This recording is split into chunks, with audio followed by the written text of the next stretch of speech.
По воскресеньям после программы «Время» наступает время игры. Зимняя серия в клубе «Что, где, когда» продолжается, и сегодня вас ждет третья отборочная игра.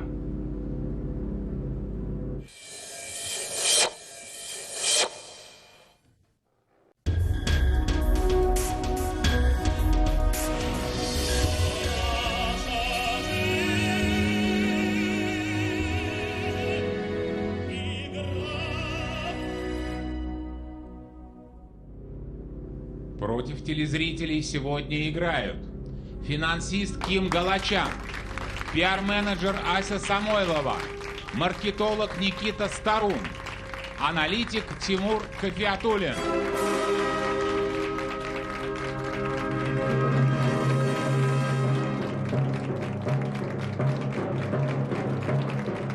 Журналист Дарья Любинская и капитан команды, обладатель «Хрустальной совы», предприниматель Борис Белозеров.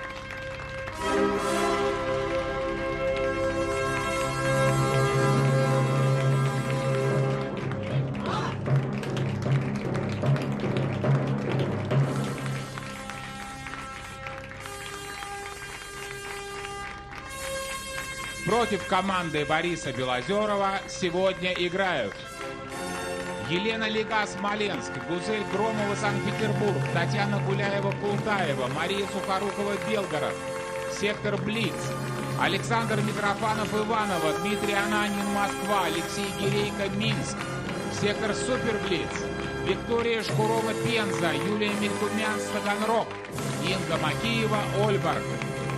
13-й сектор. Зимние игры «Что, где, когда». Телезрители против знатоков. Игра до 6 очков. Счет 0-0. Первый раунд.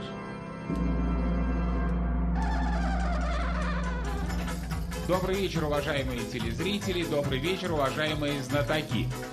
Борис Сергеевич, какой вы, однако, хитрый. В осенней серии не стали бороться за выход в финал, отказались от решающего раунда. И вот результат. Играете и после команды Максима Поташова, и после команды Андрея Козлова, к чему вы, собственно, и стремились. Борис, вам везет?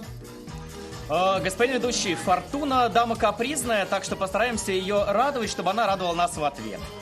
Борис, ну вот у старожилов есть примета. Отказался от решающего раунда, жди беды.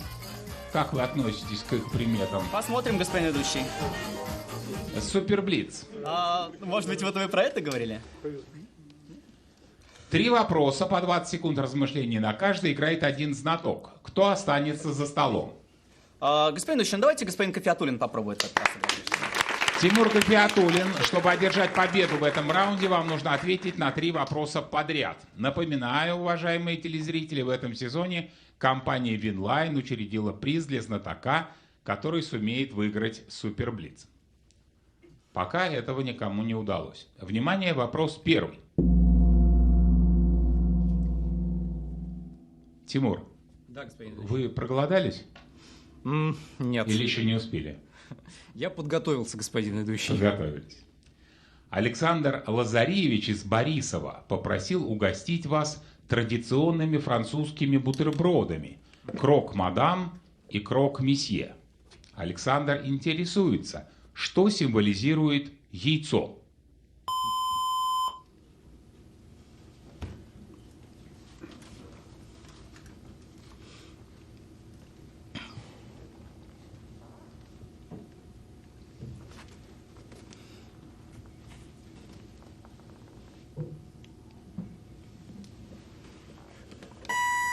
Прошу. Пробовать не буду, но скажу, например, что яйцо символизирует женскую шляпку. То есть вы считаете, что крок-мадам та, которая с яйцом? Почему бы и нет? А теперь, внимание, правильный ответ. Яйцо на бутерброде крок-мадам символизирует дамскую шляпку. Абсолютно правильный ответ. Тимур, будете крок-мадам пробовать? Зависит от того, что там внутри. Я пристрастен к ингредиентам, поэтому пока подождет. Подождем. Внимание, вопрос второй. В нашем черном ящике сейчас находится изделие, появившееся на свет в 17 веке, название которого в переводе с французского означает «выгода», «польза», «прибыль». Наталья Савченко из Санкт-Петербурга интересуется, что в черном ящике. Наверное, не буду тянуть время и скажу, что в черном ящике профитроль. Откройте черный ящик. В 17 веке во Франции появились профитроли. А профитроли вы любите? Очень люблю. Пробовать будете? Пожалуй, одну Или вы попробуем. чувствительны к ингредиентам? Пожалуй, одну попробуем. Господин Козлов, этот суперблиц не выпал вашей команде. Мне так хотелось вас подкормить, но вам не выпал. Смотрите, вы так боялись суперблица в конце игры, а пока все не так страшно. Итак, решающий третий вопрос. Макжан Кабиев из Петропавловска знает, что кюй – это вид казахского музыкального произведения, а табак – блюдо для мяса. У нас за кулисами сейчас находится то, что казахи называют кюй-табак. Что у нас за кулисами?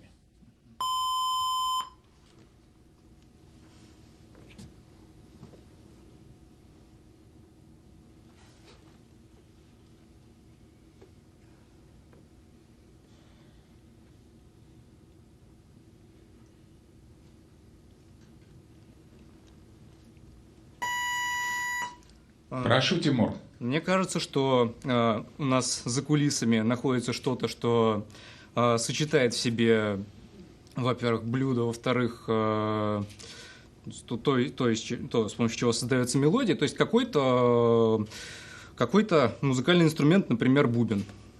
Бубен. А теперь, внимание, правильный ответ. Тимур, представьте себе, то есть музыкальное произведение, то есть правильно вы говорите, что издает, наверное, какие-то звуки или мелодии, да, музыкальное произведение.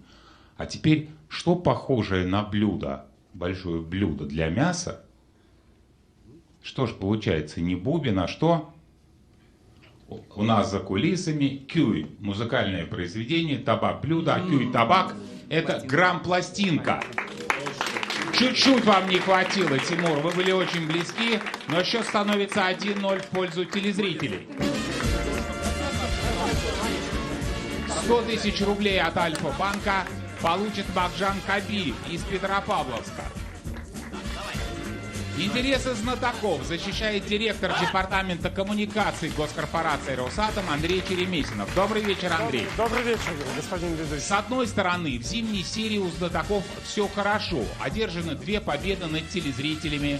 Но с другой, победы с минимальным счетом 6-5 оставляют победителям лишь призрачные шансы на выход в финал года.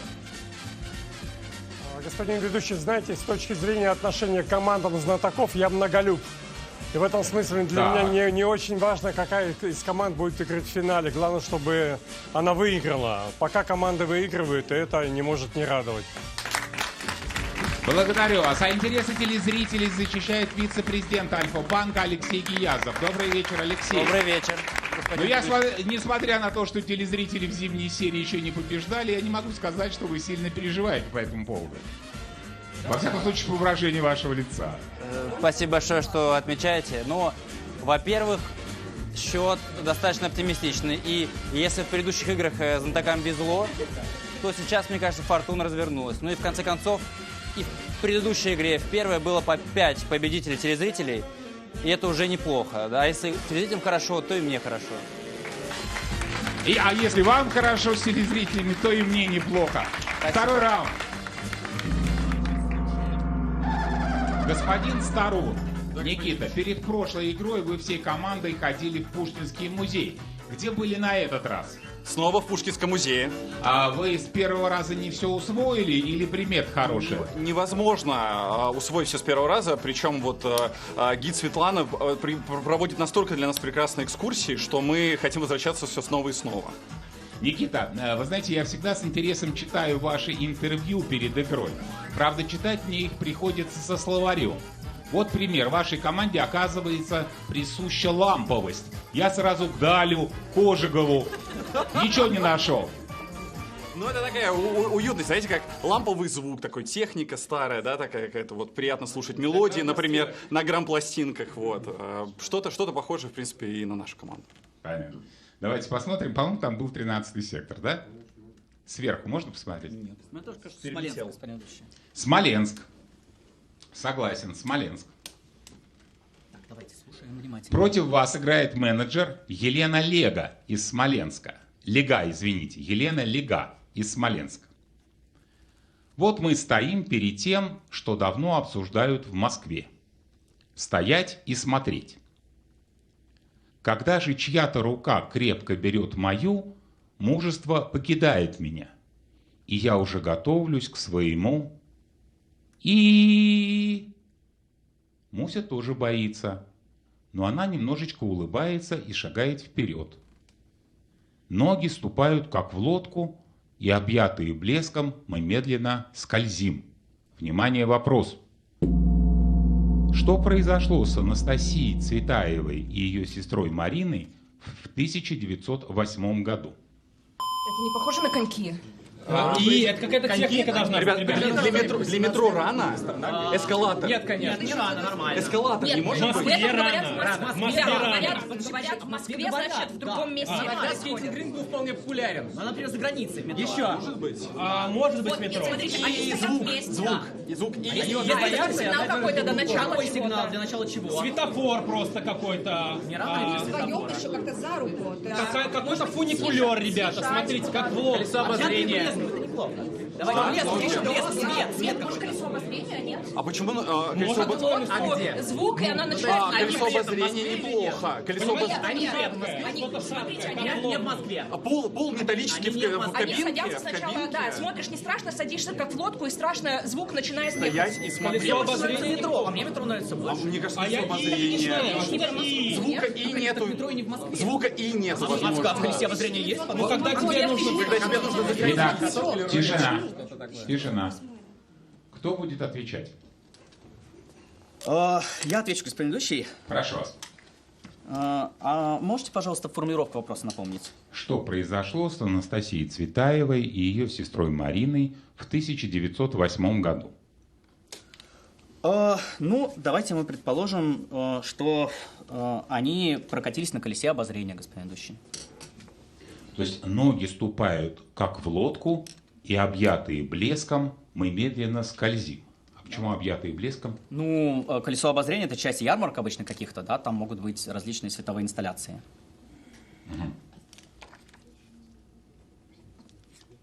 А теперь, внимание, правильный ответ.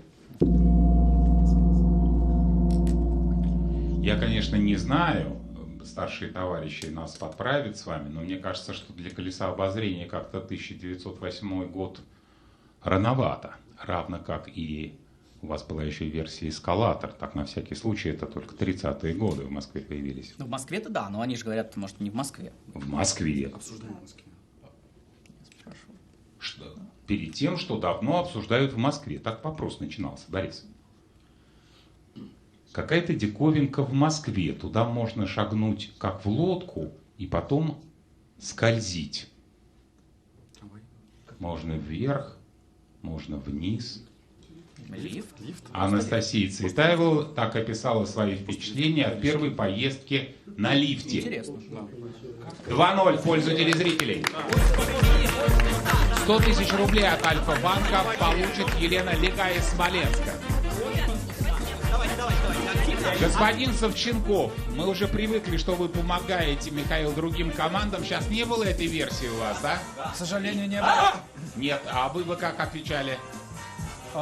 Американские горки, у нас была похожая версия. Похоже, поэтому вы и решили не помогать.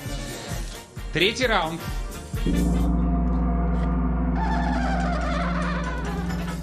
Госпожа Самойлова, Ася, ваш капитан Борис Белозеров часто сетует на то, что команда не может включиться в игру с первого раунда, упускает в начале игры важные очки. Вы как-то работаете над этим? Мне кажется, что это всегда как пойдет. Но мы стараемся, да, мы стараемся как-то вкатиться. А это он в интервью написал? Да.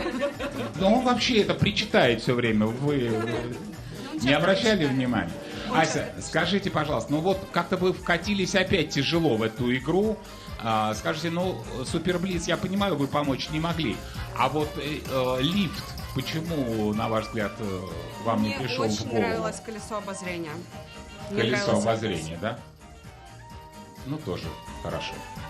В какой-то степени лифт. Так, Иванова или Блиц? Иванова. Против вас играет инструктор Росгвардии Александр Митрофанов из Иванова. В прошлый раз Александр задавал вопрос о боксе. Сегодня вопрос про его другое увлечение. Вопрос снят самим телезрителем. Внимание на экран. Здравствуйте, уважаемые знатоки. На ваших глазах я завязываю тещин узел.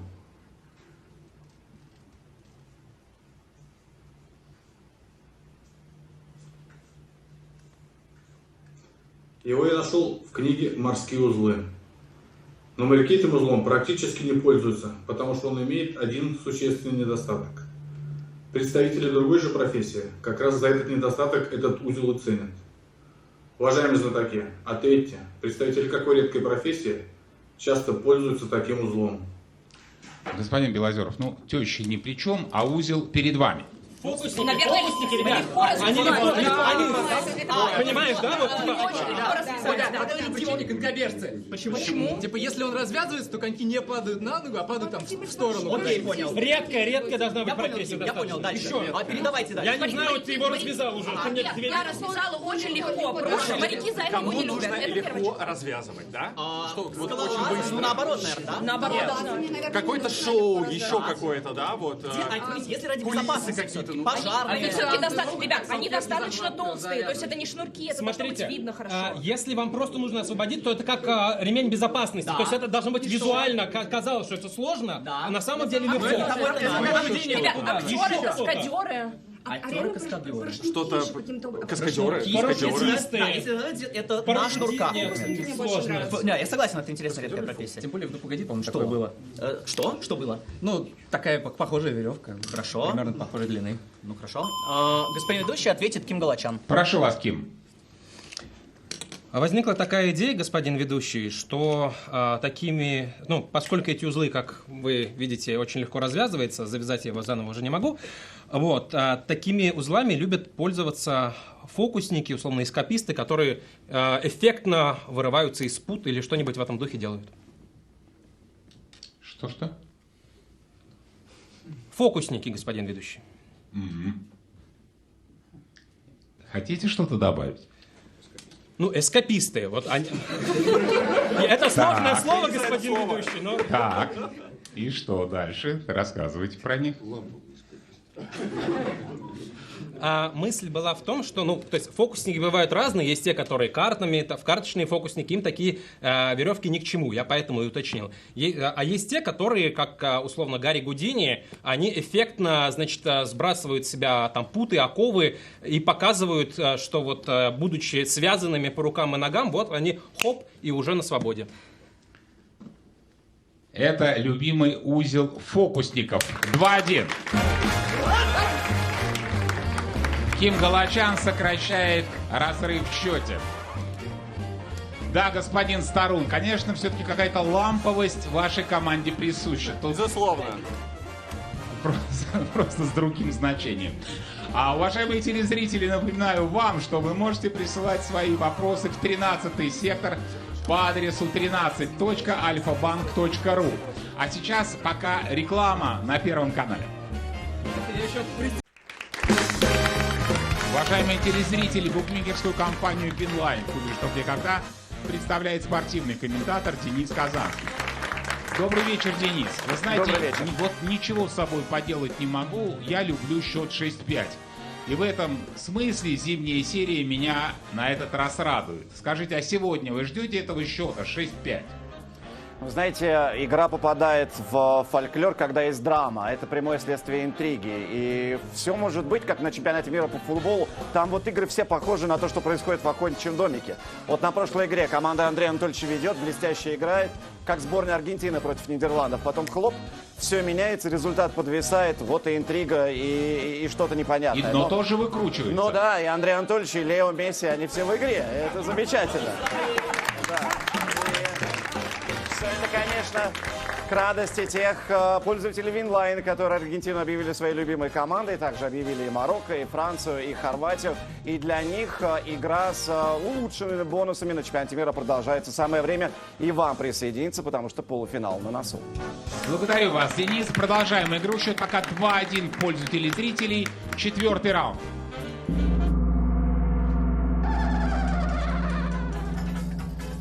Господин Гафиатуллин, Тимур, а вы, как я понял, не возражаете против счета 6-5. В интервью вы сказали, что вас устроит любая победа. Это да, правда? Главное набрать 6 очков быстрее телезрителей. Скажите, вы не боитесь команду «Друзья» или в финал года не хотите? Я считаю, что наши самые страшные соперники — это мы сами, уж потом вопросы. Да, «Друзья» вы даже не упомянули. Уважаемые телезрители, напоминаю вам, любая победа позволит команде Бориса Белозерова обойти команду Андрея Козлова, которая на прошлой неделе выиграла со счетом 6-5. А вот чтобы создать сложности команде «Друзья», лучше бы выиграть покрупнее. Култаева. Против вас играет учитель математики Татьяна Гуляева, село Култаево, Пермский край. Педагог Том Дэвис давал своим коллегам такой совет. Ставьте сами себе баллы по такой системе. 1 балл за минуту урока, когда говорите вы. 5 баллов за минуту, когда рассуждают ваши ученики. Внимание, вопрос. А за что педагог предлагал ставить себе 10 баллов или 50? И поясните, за что именно 10, а за что 50? Когда молчат все? Когда класс Почему? молчит? Ну, как будто громко все время в классе. Смотрите, это два каких-то похожих действия, наверное, но с разным эффектом, да? Или вот какие-то... То есть 10 баллов, когда молчит. Когда они задают вопросы, да? или когда ты задаешь Подожди, вопросы... он и так молчит, когда рассуждают ученики. Когда ты задаешь вопрос, когда задают вопросы учителю, то есть 50, когда учителю, а 10, когда Нет, когда себе. дети задают вопросы, это прям хороший. Это 50. Получается, А когда ты 10. когда он задает вопросы, а 50 Или ты задают вопрос, а 50 дети дают ответ. Нет, дети ему говорят. Что еще, ребят? А само молчание реально не может быть, то есть молчание все думают, условно говоря. Но То есть это обычно, когда одна молчат, из этих вещей, тогда должна быть вторая какая-то категория. Когда все пришли вовремя. А если, может быть, дети что-то не знают, и что-то не знаешь ты, что-нибудь такое? Как это выясняется? Действительно, вот, кроме вопросов, как выяснить незнание? 10, когда новое рассказал детям, 50, когда дети новое рассказали тебе. Пока вопрос, когда вопрос задают Ну, дети... ты рассуждаешь, ты новое говоришь. Когда вопрос задают дети. Хорошо. Еще что-то? Итак, кто отвечает? Дарья Любинская ответит господин ведущий. Прошу вас, Дарья. Нам кажется, этот педагог предлагал ставить учителям 10 баллов, когда когда преподаватель задает ученикам вопросы, а 50 баллов ставить себе тогда, когда ученики задавали вопросы ему. Дарья, то есть вы понимаете, что 50 баллов это с точки зрения вот этого педагога высшая форма урока? Да, это значит, что он настолько заинтересовал своих учеников, что они хотят узнать больше и сами задают ему вопросы. Он считал... Дарья, но вы согласитесь, что здесь вообще нет ничего особенного в том, что преподавателю ученики задают вопросы. Это естественное течение урока. Но, мне Вы кажется, не согласны? Мне кажется, не каждый преподаватель настолько хорош, чтобы действительно вдохновить своих учеников узнавать больше. Теперь, внимание, правильный ответ. Господин Друзь, вы... Нет? Нет? Я да. А у вас есть версия на этот вопрос? У нас разные версии, нам трудно выбирать, господин ведущий. Ну, например? Ну, например, когда... Вы можете просто перечислить? Да, ну, мне нравится версия, что 10 баллов, когда ученики спорят, а 50, когда ученик рассказывает что-то учителю. Новое. Учитель узнает от ученика. Это интересно. Не додумали, господин Друзь. 50, когда ученики выигрывают в этом споре. То есть 10, когда просто спорят и проигрывают преподавателю, а 50, когда выигрывают у него в спор. Нет? Ага. У нас Ну такое хорошо. было. Давайте еще раз. Внимание, правильный ответ. Запоминайте и записывайте. Педагог считал, что лучший показатель удачного урока – это спор.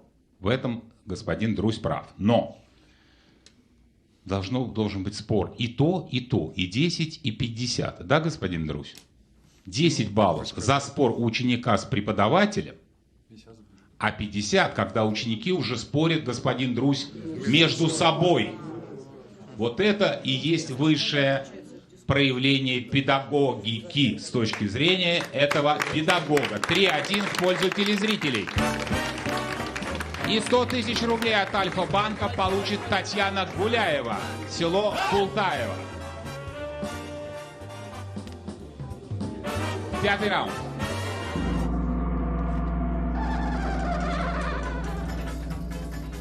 Господин Галачан, такой небольшой экскурс в историю. Команда Бориса Белозерова существует с 2014 года, а вы в ней оказались в 2016.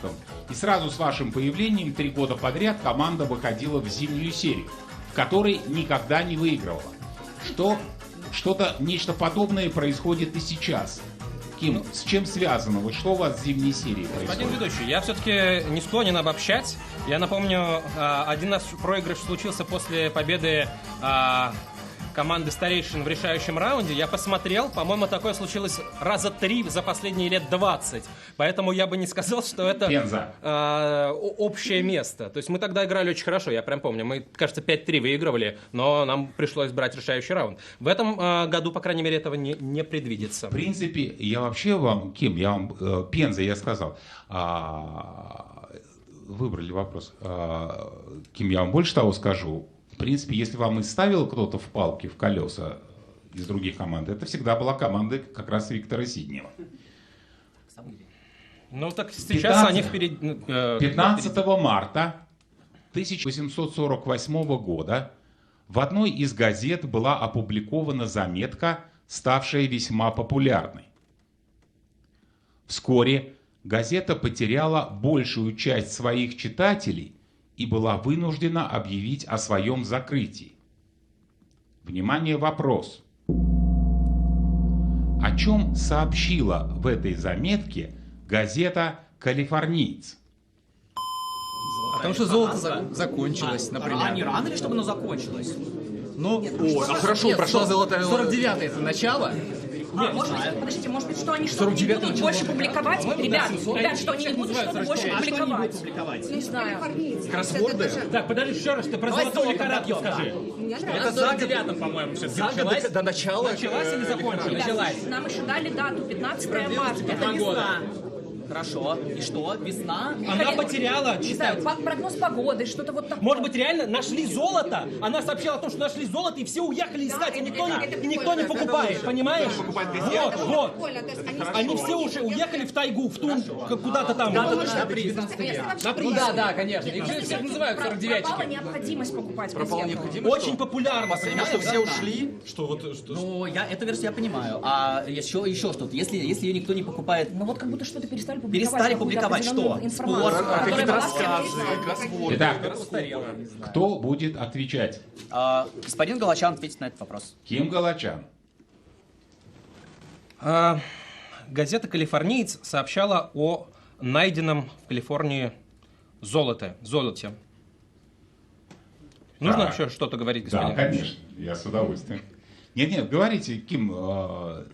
Я могу закончить. Да. Нет, я эту часть ответа я принял. Просто поясните телезрителям, и в чем логика? Логика, с нашей точки зрения, в том, что существенная часть населения, которая раньше покупала эту газету, она, значит, обрадовалась этой новости, обогатилась этим знанием и поехала попробовать обогатиться уже на прииске и перестала покупать газету. То есть газету было некому продавать, все разъехались, всех накрыла золотая лихорадка. 3-2. И снова Ким Галачан. 2 ответа Кима Галачана, еще 3-2. Лучший знаток этой игры получит от госкорпорации «Росатом» приз «Хрустальный атом». А определит лучшего Андрей Черемисинов. Андрей, за всю историю клуба «Что, где, когда» было всего 7 случаев, когда знатоки обыгрывали телезрителей и в первой, и во второй отборочных играх зимней серии. Всего 7, это не так много. Но после этого, Андрей, никому никогда не удавалось победить в третьей. Андрей, получается, что знатоки сегодня просто обречены на поражение, как вы считаете? Почему? Мне кажется, 8-я победа сегодня будет, господин Девич. Да нет, 8 не получится. То есть на 8-й раз не сработает, вы в этом смысле. Да, Эта примета не сработает 8-й раз.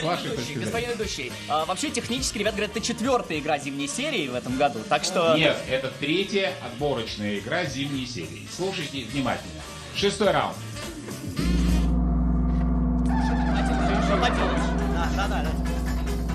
Госпожа Люблинская, Дарья, а вы так потихонечку стали, так как тихой сапой, стали самым опытным игроком команды и проводите сегодня уже свою 20-ю игру. Дарья, а все почему? Потому что вы часто стали попадать в составы различных сборных и совсем недавно играли в сборной обладателей приза «Хрустальный атом». С каким чувством вы вспоминаете эту игру? Это очень классный опыт. Я очень люблю нашу команду, и играть с ними для меня огромное счастье, но поиграть с другими знатоками прекрасного нашего клуба, это всегда дает новый опыт, новые какие-то идеи. Что-то я у них ворую немножечко, вот, и привношу в нашу команду. Блиц. Так, быстро. Быстро, блиц. 3 вопроса, по 20 секунд обсуждения на каждый. Чтобы заработать очко, вам нужно ответить на 3 вопроса подряд. Внимание, вопрос первый.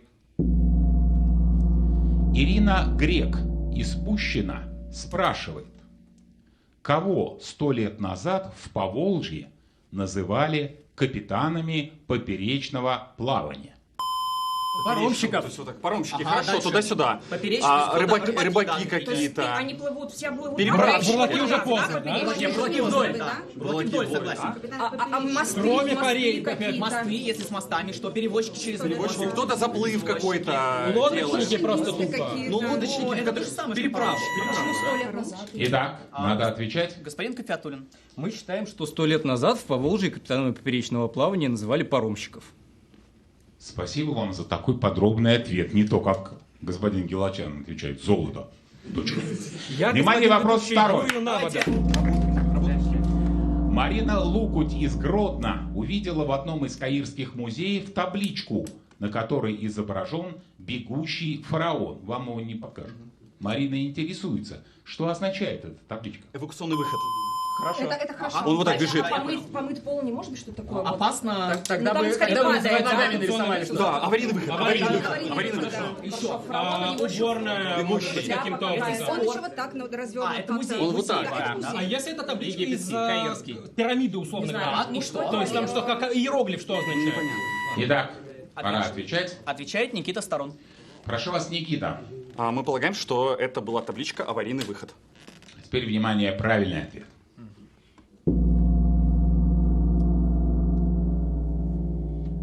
Вот видите, вы ходите в Пушкинский, и, наверное, не зря. Табличка в музее с изображением бегущего фараона. Посмотрите на экран. Это знак аварийного выхода. Ну все не зря, Никита, все не зря. Решающий 3-й вопрос. Елена Антоненко из Москвы попросила показать вам фонарь на центральной площади итальянского города Болонья. Этот фонарь работает круглосуточно в особом режиме. Время от времени он начинает мигать, и тогда люди на площади аплодируют. Этой традиции уже более 10 лет. Елена интересуется, чему радуются люди. Радом, не то, что Я думаю про радом, еще что-то. Музыка какое-то какая-то. хорошее событие в жизни города. Университет Болонии есть. Да, Еще что студент поступил Это значит присутствие все время. Может быть, больница просто не роддом, что там спасли человека. Спасение. Пожалуйста, спасибо. Итак, кто отвечает? Отвечает Ася Самойлова. Мы думаем, Прошу, что- Ася. Да, мы думаем, что отмечают рождение нового жителя, рождение ребенка. А почему фонарь моргает? Почему моргает? Потому что отмечают это событие на роддоме, то есть фонарь на роддоме. Отмечает те, кто аплодирует. А фонарь просто соединен, я хотел, чтобы вы это объяснили, соединен с роддомом, и оттуда поступает сигнал, и тут же фонарь загорается. 3-3.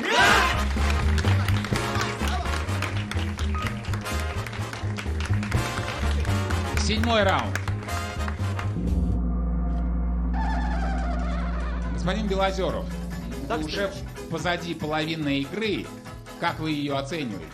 Ну, как, наверное, и все игры зимней серии, господин ведущий, она такая непростая, но интересная. Ну, вам не очень тяжело пока?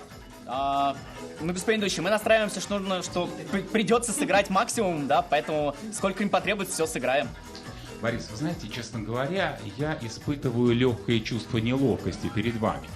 Все-таки вы соревнуетесь в зимней серии с командами, которые возглавляют магистры.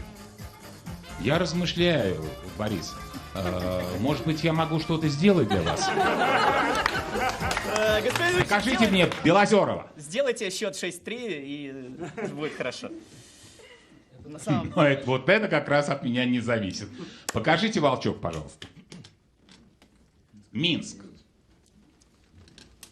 Против вас играет юрист Алексей Гирейко из Минска. Внимание, черный ящик.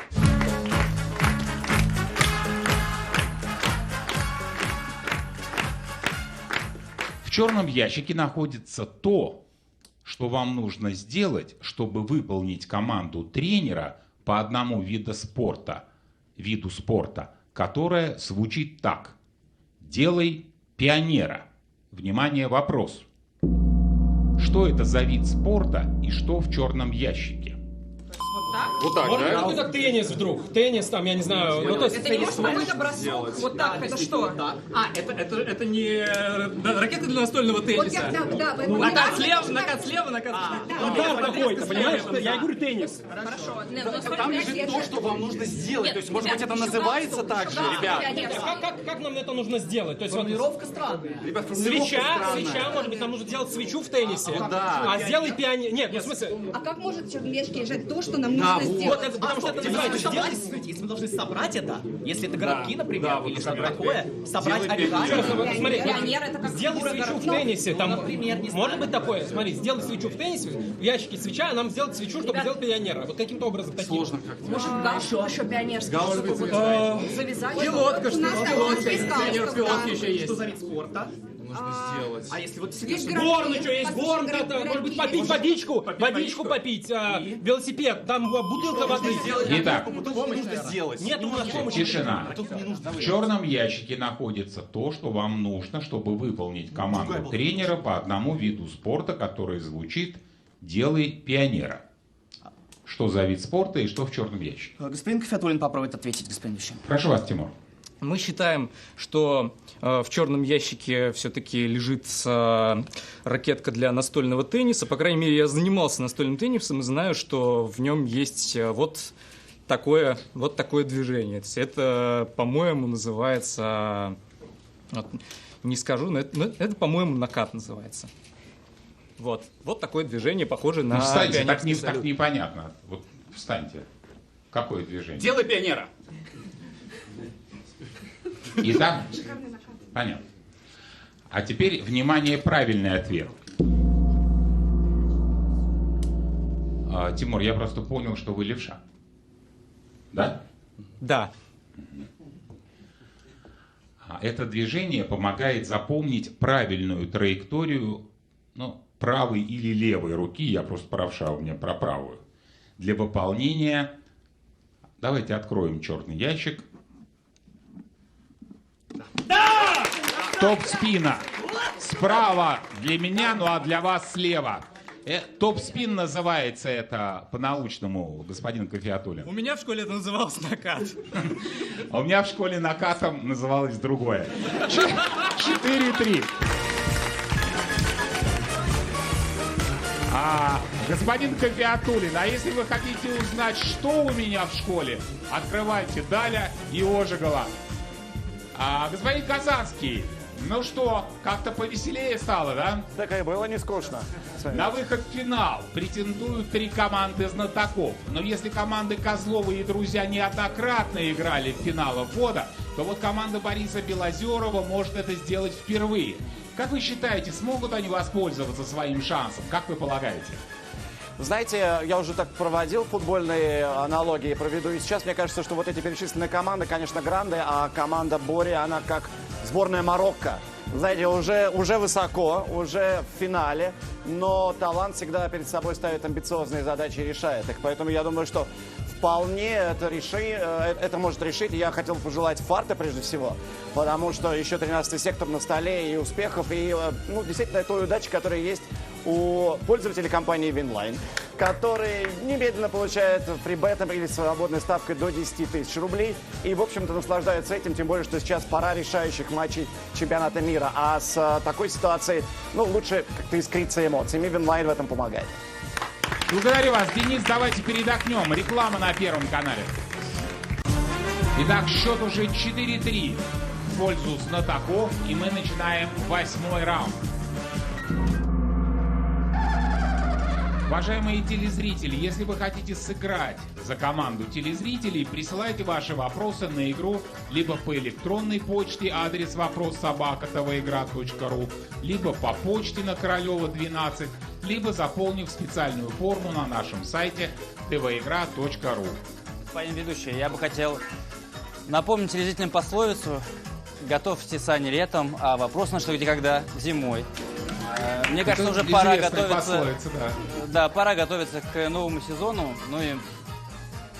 Да, самое время. Без наката, да. Да. Ну хорошо. Таганрог, я так понимаю, да? Таганрог. Очень слушаем. Против вас играет инженер Юлия Мелькумянц из Таганрога. Господин Белозеров, посмотрите фрагменты рекламы одной японской компании.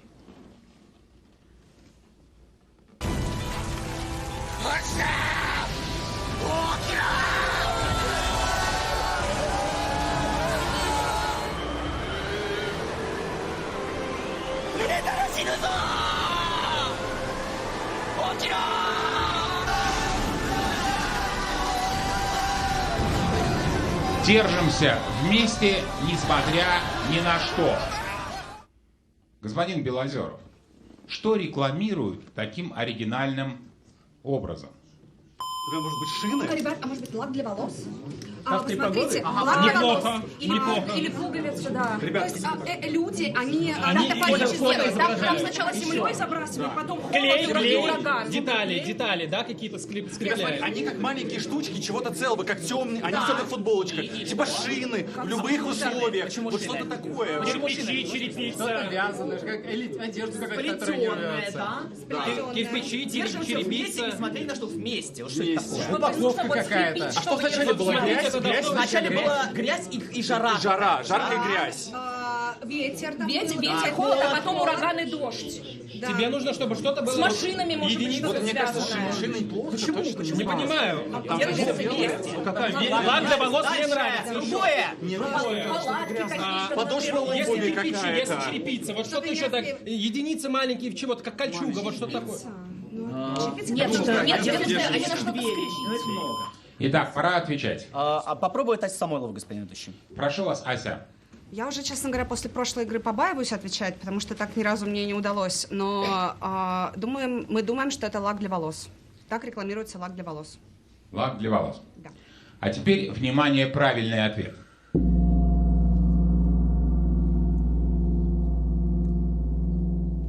Держимся вместе, несмотря ни на что. Вы считаете, что под таким углом это волосы, да? Вот они так лежат под углом. Почему нет? Что-то маленькое, как господин Галачан говорил, составное чего-то большого. Сегодня какой-то день Галачана у нас в клубе. Держимся вместе, господин Белозеров, несмотря ни на что, и в снег, и в зной, в любую погоду. И не падаем во время землетрясения. Это реклама, как говорил Ким Галачан, черепицы. Черепицы. Блестящая догадка, Киме, очень жалко, что вашу версию не услышали. 4-4. Давай, ладно, еще! 100 тысяч рублей от Альфа-банка получит Юлия Мелькумянс из Таганрога.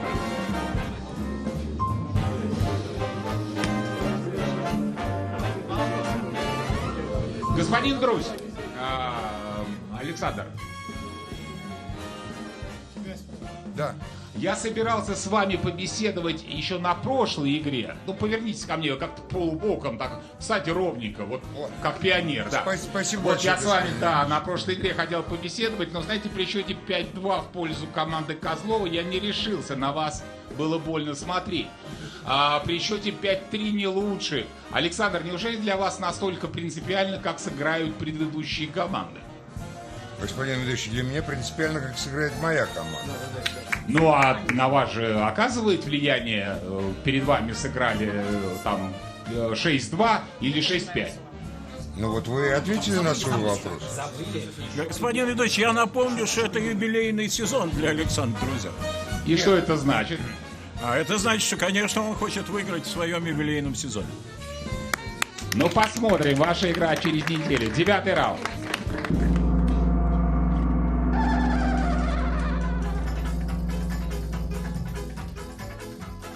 Господин Галачан, ну что же вы не настояли-то? Ну, я несколько раз сказал черепицу, господин ведущий, а это уже дело вкуса. Что Вы бы тут сказали, Боря черепица, это Боря. Боря, это черепица. А, господин Тебе ведущий... магистра не дадут, Боря, сейчас решается вот это, понимаешь? Есть мнение, что я слишком давлю на капитана, как бы тут нужно не пережать. Вот. Вот. Иногда я бываю прав, а иногда нет. Никогда не угадаешь. По-разному бывает. 4-4.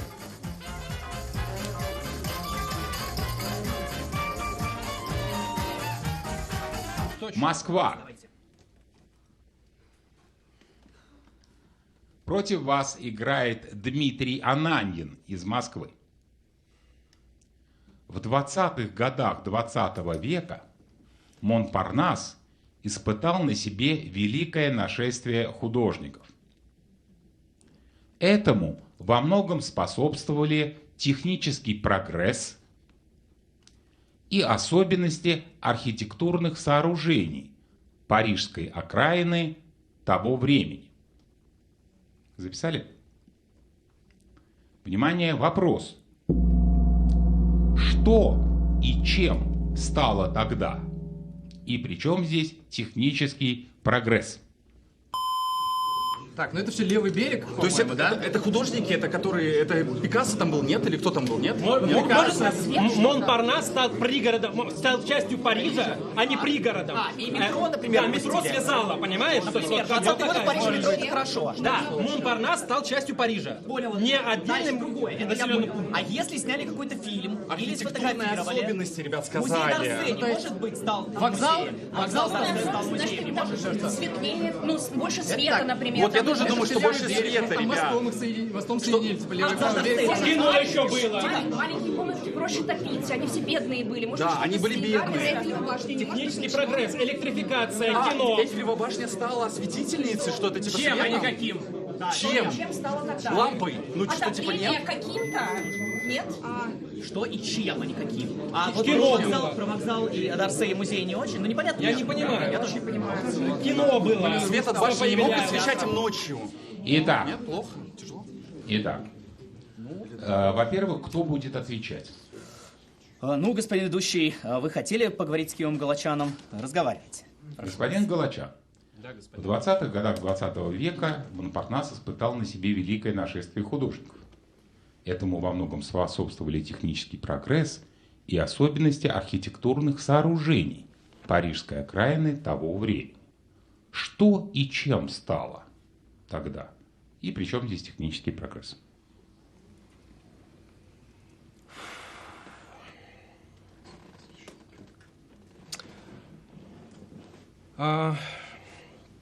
Что и чем стало? Да, необычный вопрос. Угу. Хорошо. Ну, ничего нового у меня за последние 10 секунд в голове не появилось. В связи с... Я понимаю про сооружение, что здесь хочется тоже как-то это обыграть. Господин Галачан, у вас уже 2 минута. Да. Монпарнас стал частью Парижа, его связала система общественного транспорта, которая стала техническим новшеством. Такой у нас ответ. То есть технический прогресс – это транспорт. Да, да, метро там, может быть, в Париже появилось, там довольно рано появилось метро. Это в 20-х годах 20 века. Если мне память не изменяет, да. Да и автомобили тоже. Да? Ну, Транспорт это, вот в этой части вы правы. А теперь, внимание, правильный ответ. Господин Авдеенко, а вы бы как ответили на этот вопрос, Дмитрий? Я, наверное, неправильно. Я думал про крыши, которые стали жильем, мансарды. А при чем здесь технический прогресс? И вот уже кем эту часть покрыл? Метро или автомобили? Нет? Господин Поташов, у вас есть версия? Ну, какая-то есть, да. Ну, скажите. У нас есть идея, что конюшни стали мастерскими. Так. Господин Мун, Козлов, у вас какая версия?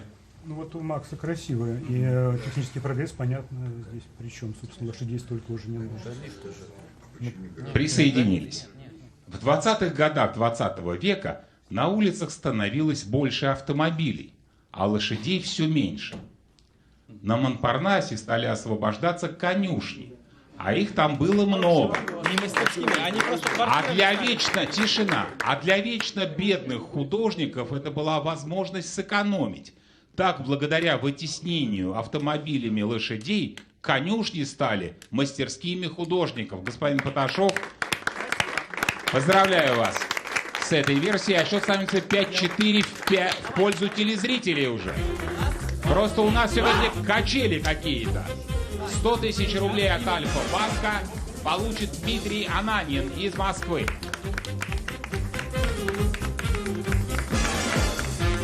Десятый раунд.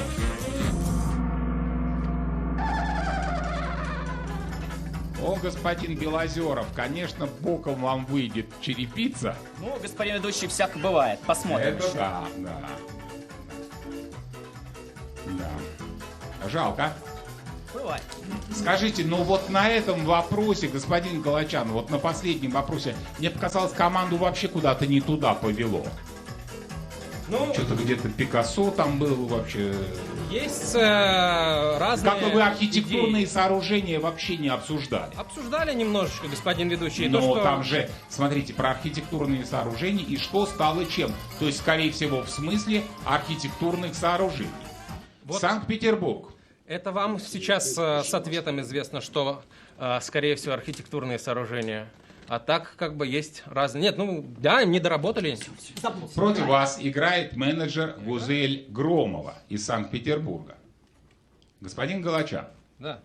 Я специально подобрал для вас предметы, которые сломать не жалко. Внимание, спасибо. Различные приспособления.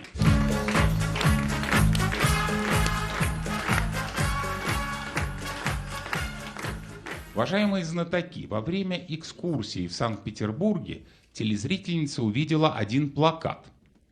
Каждое изображение на плакате поясняли с помощью соответствующего приспособления. Некоторые приспособления сейчас перед вами. Внимание, вопрос. Что авторы объясняли с помощью этого плаката?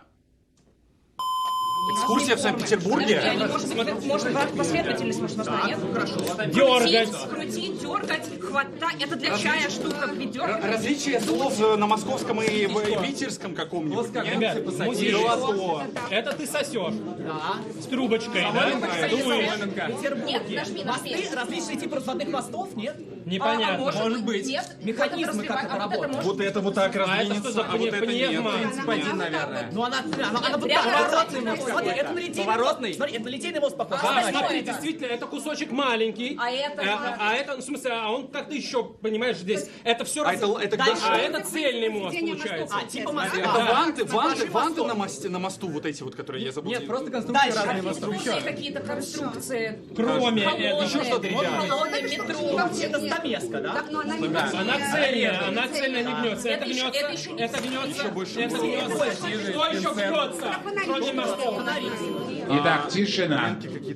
Господин ведущий, у нас сейчас последняя возможность воспользоваться помощью клуба, и мы, разумеется, хотели бы это Так, сделать. уважаемые знатоки и гости нашего клуба, 20 секунд, чтобы помочь команде у вас. Знаете, что зоопарк клювы для чего кому нужны? Что фильтровать, пить там, долото, зубы. Это интересно, в зоопарке. Дятел, это клёс, например. Это как пеликан получается. Это именно... Это клёс или это клёс? Это функция именно? Да. Формулировка. Так, вы отвечаете? Да, господин ведущий, Хорошо. ответит госпожа Самойлова. Прошу вас, Ася. Я надеюсь, что я хорошо поняла. Ну, в общем, нам кажется, что все эти приспособления объясняют, ну, собственно, плакат Что был... авторы объясняли с помощью этого плаката? Как функционируют и для чего нужны клювы разным птицам. Например, И в зоопарке. помощь вам оказал Денис Потехин. А теперь, внимание, правильный ответ.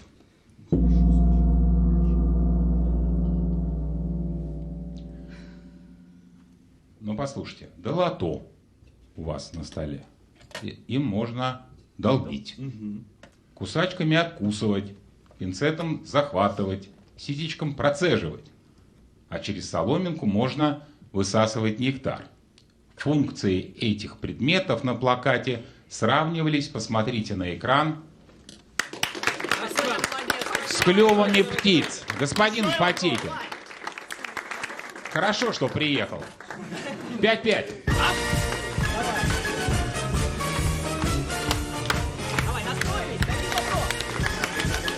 100 тысяч рублей от Альфа-банка получит Гюзель Громова из Санкт-Петербурга. Это компенсация от Альфа-банка, да, господин Гиязов? Да, за то, что... Ну смотрите, опять 5-5. Опять 5-5. Слушайте, даже у меня сердце бьется, хотя я думаю, что у команды вообще, выпрыгивает из груди. Но у нас за разный счет, так сказать. 11 раунд.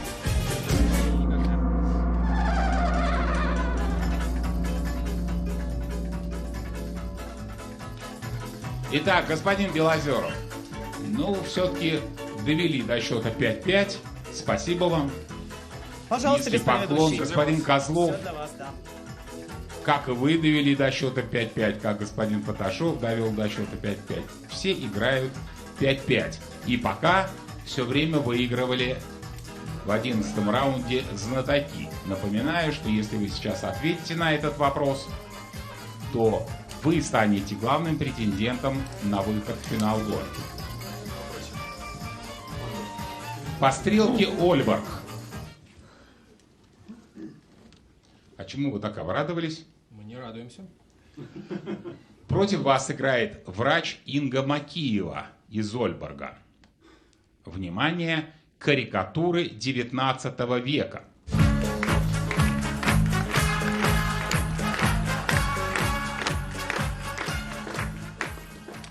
Господин Белозеров, посмотрите внимательно.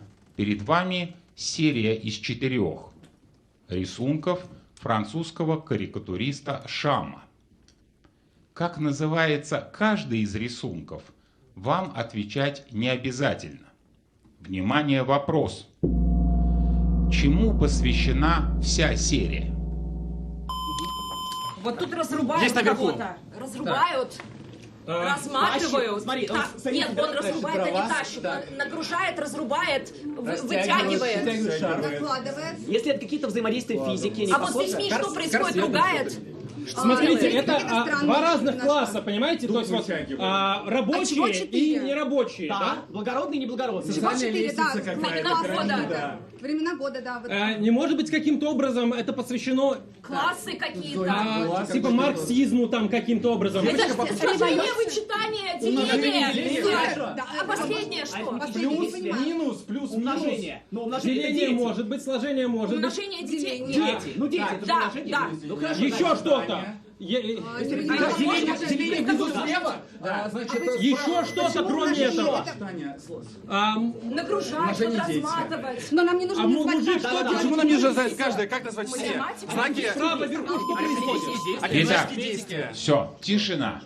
Господин Белозеров, ваше дело сказать, кто отвечает, и все. Дарья Любинская. Дарья Любинская. Чему посвящена вся серия?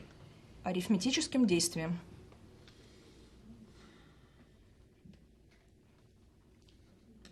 Так.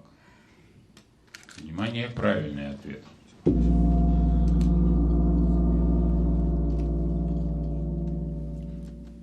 Ну, посмотрите еще раз на экран, Дарья. Там, что там происходит? Ну что? Кого-то разрубают. Нет, ну вот слева, сверху, там где дрова, что делают? Нагружают. А еще как можно сказать? Прибавляют. Складывают. А на втором? Вычитают, достают что-то. Разматывают. Что-то отнимают, да? Серия карикатур посвящена 4 арифметическим действиям. 6-5 в пользу знатоков.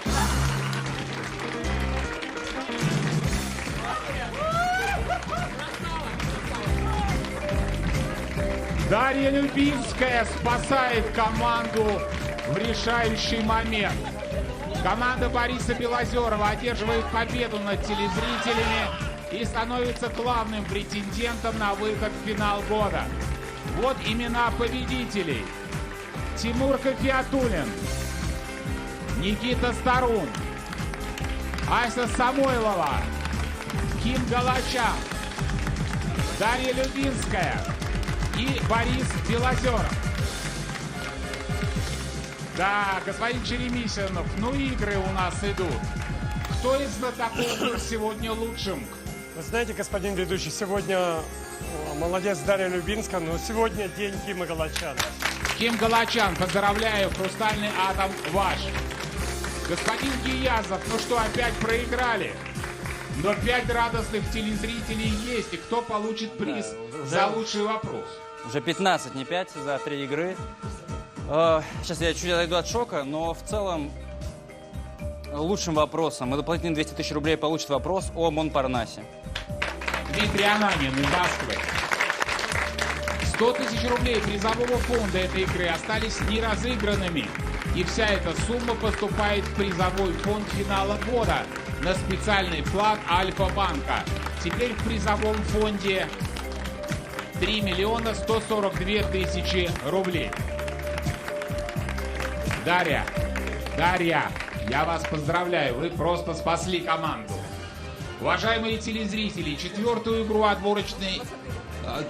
отборочную игру зимней серии смотрите на Первом канале. В следующее воскресенье, 18 декабря, сразу после программы «Время». А эта игра закончена. Спасибо всем за игру.